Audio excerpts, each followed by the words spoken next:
નમસ્તે. આજે આપણે વાત કરીશું મૂલાંક વિશે. મૂલાંક એટલે રેડિકલ નંબર જે તમારા જન્મ તારીખથી બને છે. ઉદાહરણ તરીકે, જો તમારો જન્મ 1 તારીખે થયો છે તો તમારો મૂલાંક છે 1.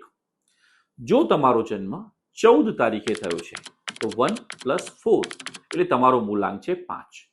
અને એ જ રીતે જો તમારો જન્મ 22 તારીખે થયો છે તો 2 + 2 એટલે 4. તો તમારો મૂલાંક બને છે 4. હવે આપણને પ્રશ્ન થાય કે આ મૂલાંકથી આપણે શું જાણી શકીએ?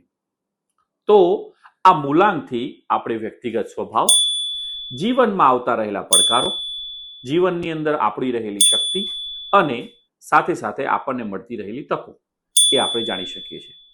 સરસ ભાષામાં કહીએ તો હું આવો કેમ છું તેનો જવાબ આપણને મૂલાંકમાંથી મળે છે. દરેક નંબરની પાસે પોતાની અલગ અલગ શક્તિઓ છે. તો ચાલો સાઇન કોડ બાય રવિથી આપણે એક પછી એક 1 થી 9 નંબરના રહસ્યો જાણીએ.